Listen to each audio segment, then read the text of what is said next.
আমরা দেখতে পাচ্ছি একজন নেতা এসেছেন জুলাই বিপ্লব পরবর্তী ১.৫ বছর পরে। আশা করে তিনি বিভিন্ন ফ্যামিলি কার্ডে কথা বলছেন। তারপরে নেতা কর্মীরা ফ্যামিলিকে ধ্বংস করার জন্য চেষ্টা করছে।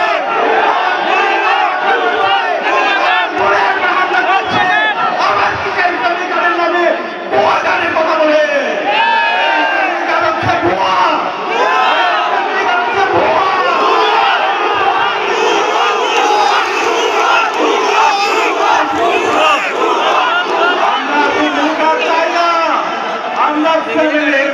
হতে চাই।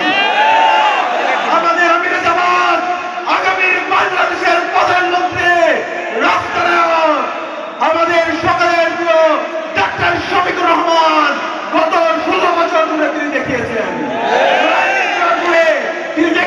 কিভাবে শহীদ পরিবারের সদস্য হয়, কিভাবে বাংলাদেশে 18 কোটি মানুষের ফ্যামিলির মেম্বার হতে হয়।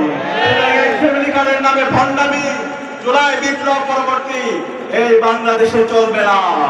আমরা একই সাথে দেখতে পেয়েছি এই আজকে যে বাংলাদেশ আমাদের শহীদদের আত্মত্যাগের মাধ্যমে আজকে আমরা বাংলাদেশ পেয়েছি। এই নতুন বাংলাদেশে জুলাইয়ের শহীদদের আকাঙ্ক্ষা বাস্তবায়ন করার জন্য, জুলাই শ্রমদের আইনি ভিত্তি দেওয়ার জন্য যেই গণভোট হচ্ছে সেই গণভোটে হায়ের পক্ষে ওই নেতার কোন ধরনের ক্যাম্পেইন দেখতে পাই না। ওই নেতারা বিভিন্ন ধরনের প্রোগ্রামে বিভিন্ন ধরনের নাটক করে, কিন্তু তার নাটকের মঞ্চে একবারের জন্য আমরা হায়ের ডায়লগ শুনতে পাই না।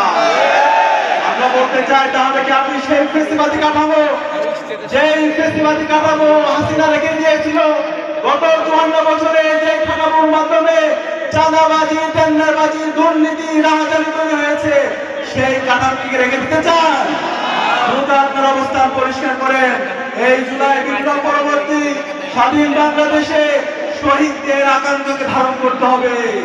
আজকে যে আপনি বাংলাদেশে আসতে পেরেছেন, আজকে যে আপনি বাংলাদেশে স্বাধীনভাবে কথা বলতে পারছেন, সেটার মূল ক্রেডিট হচ্ছে আমাদের